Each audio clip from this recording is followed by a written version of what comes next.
Soy albañil de profesión. Suelo reutilizar material y elementos decorativos en buen estado de las construcciones y remodelaciones. Trato de no maltratar los marcos, ni las ventanas o enchape, con la única finalidad de ganarme unos pesos. Hace días vendí varias ventanas. Estaban casi intactas. El guardaespaldas del patrón de aquel lugar me las regaló, porque un domingo fui a trabajar en el arreglo de una pared en una casa de millonarios que intentaron arreglarlas ellos. Pero por inexpertos hicieron todo mal y necesitaban a un experto con urgencia. Cuando terminé, vi varias ventanas y puertas. Las vi ahí tiradas, a la intemperie. Solo unos vidrios quebrados y unos rayones, pero por lo demás estaban en buen estado. Así que las pedí y amablemente me las regaló. Después de mínimos arreglos, no hubo necesidad de pintarlas. Logré venderlas a una casa que estaban construyendo. Estaba a medio terminar, y para ganar algo más, también ofrecía el servicio de instalación. Así que durante la semana las coloqué y fui corrigiendo detalles, hasta que un día trabajé de más y me llegó la noche. A través de la ventana, pude ver cómo los dueños, al parecer, tenían su romance. Así que bajé sin hacer ruido alguno y decidí regresar al día siguiente. Nuevamente me agarró la noche y sucedió lo mismo. Era el mismo hombre, pero era otra mujer. Nuevamente traté de bajar de los andamios y no hacer ruido. Para mi desgracia resbalé y caí sobre tarros viejos y encima de varias botellas de cerveza, las cuales había tomado para refrescarme del inclemente sol. El escándalo fue monumental. Miré la ventana, esperando a ver si se asomaban. En pro de que nadie se asomó, salí rápidamente y escapé. No quería que los patrones me vieran y me echaran. Duré varios días sin ir hasta que el maestro me llamó. Pensé que era para echarme por lo sucedido, pero solo me dijo que estaba atrasado y que tenía que avanzar para la entrega. Se me hizo raro, considerando que habían camas y mesas y demás. ¿Cómo era posible que estaban atrasados para entregar, si ya los inquilinos hacían de las suyas? Agradecí al cielo por aún tener trabajo, y para no tener que trabajar y regresar ese día, decidí terminar, fuese a la hora que fuese. Siendo las 10 todo estaba calmo, hasta que vi prender la luz. Entraba el patrón con una de las mujeres. Era la más joven, unos 20 años, y unos minutos después llegó la otra mujer. Esta era mucho mayor. Esta le reclamaba. Intentaba escuchar, pero no podía escuchar nada. Era como ver una película muda, pero se podía ver la rabia y el dolor, tomando por el cabello a la menor, y le dio varias bofetadas. Luego intentó agredir al hombre, pero este se defendió tirándola al suelo. La más joven tomó algo y le golpeó la cabeza. Aquella señora corrió hacia la ventana en la que yo estaba. Pensé que me vería. Tal vez corría a esta para pedir ayuda, pero en el intento fue tomada de los cabellos por la otra mujer, la cual reventó su rostro contra uno de los cristales, quedando este quebrado. Luego vi cómo aquel hombre la tomó y la golpeó con el marco de la puerta y arrastraba el cuerpo a la otra habitación. Como pude lo seguí, saltando de rama en rama. En aquella sala la volvieron a golpear. Aquella señora se arrastraba sobre los muebles finos y de rojo se manchaba el piso blanco. Ahí detrás de unos arbustos vi el asesinato de la señora. Pasado algunos minutos, vi cómo aquel hombre abría un agujero en la pared y entre sábanas y demás metía a su esposa ayudado por su amante. Luego, de forma caótica, intentaba tapar aquel agujero. Lo vi que desapareció y luego llegó con bloques, intentando desesperado tapar ese agujero, mientras que ella intentaba limpiar las manchas de sangre en los diferentes puntos. Después de hacer semejante desastre, ambos desaparecieron. Ahí quedé yo en ese arbusto, como si fuera un pájaro temiendo, dudando, soñando, como nunca lo hizo otro mortal. Si se daban cuenta de mi presencia, yo acompañaría a la señora. Al pasar las horas, supuse que se habían ido. No escuché ruido alguno, así que bajé, y saltando techo y paredes, salí de ese lugar. Llamé a la policía para informar el crimen. Llamé al maestro para comentarle lo que había hecho su patrona. La policía llegó y acordonó el área. El maestro llegó en compañía de varias personas. La policía entró, y entraron varios uniformados a la llamada anónima del crimen, movilizando varias patrullas, al igual que el chismoso. Para su sorpresa, al igual que la mía, no encontraron nada. Y cuando digo nada, es nada. El maestro entró con los dueños, y estos dieron su declaración. La casa estaba en obra negra. No tenía piso. No habían paredes, ni pisos blancos como yo decía. No habían muebles. No habían luces. La obra estaba a medio terminar. Lo que sí encontraron fue muchas botellas y latas de cervezas. Todas las que había tomado en el transcurso del día para refrescarme del inclemente sol.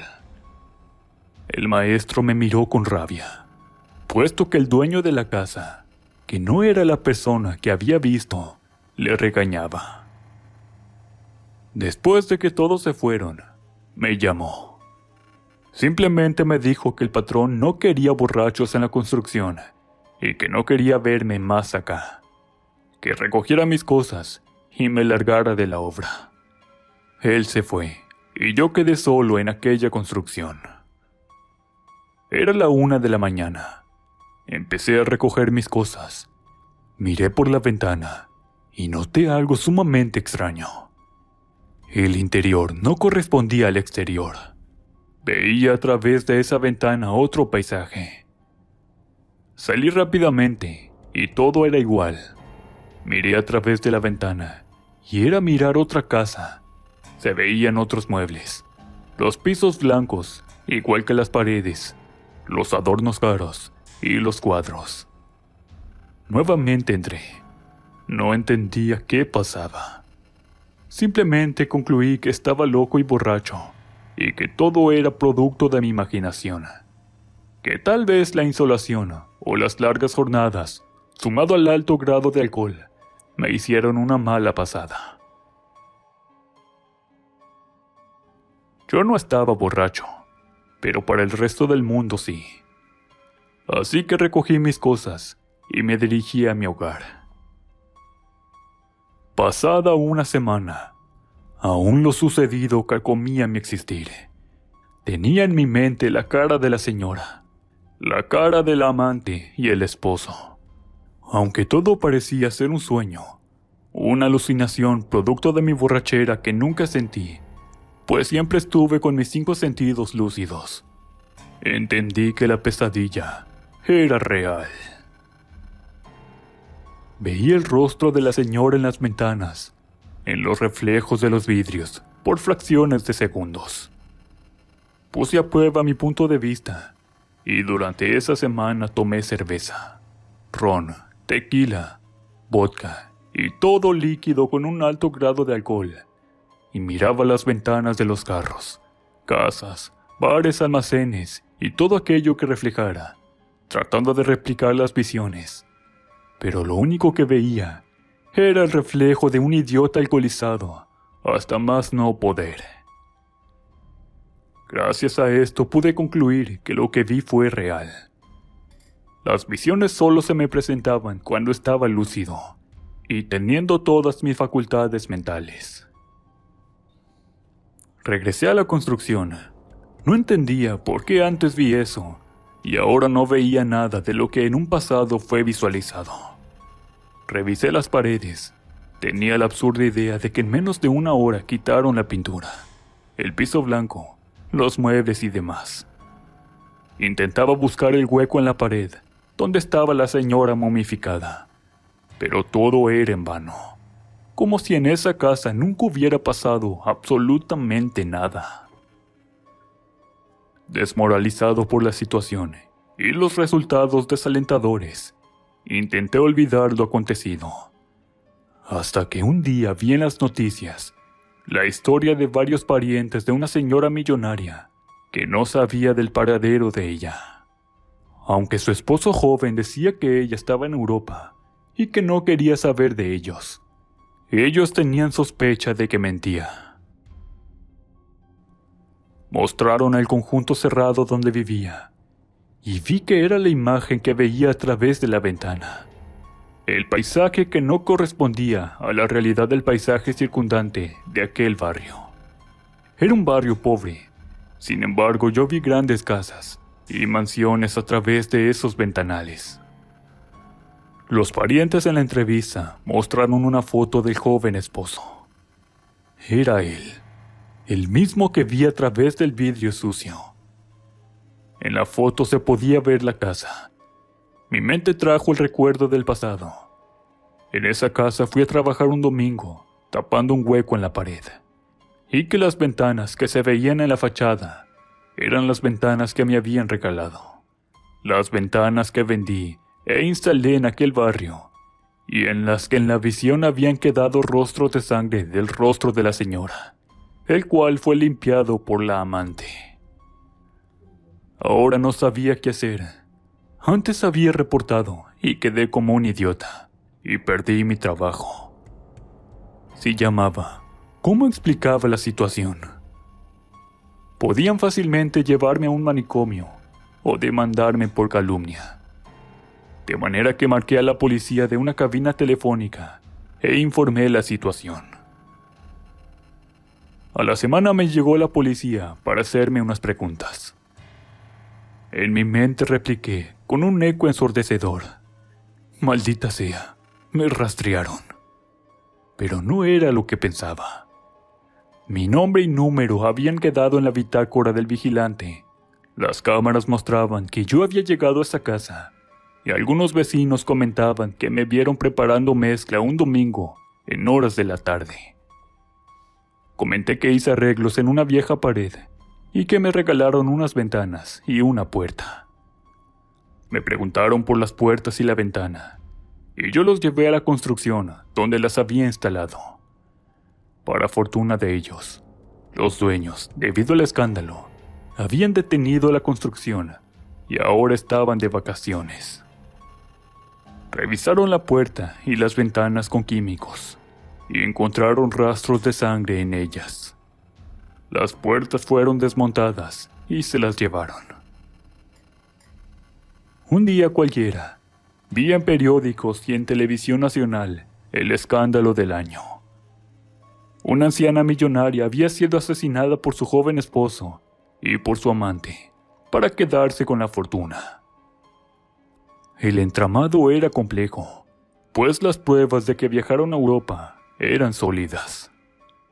La situación cambió, pues el cuerpo de la anciana fue encontrado dentro de las paredes de aquella mansión. Todo esto se resolvió gracias a una llamada anónima, la cual describió el suceso y dónde hallar el cadáver.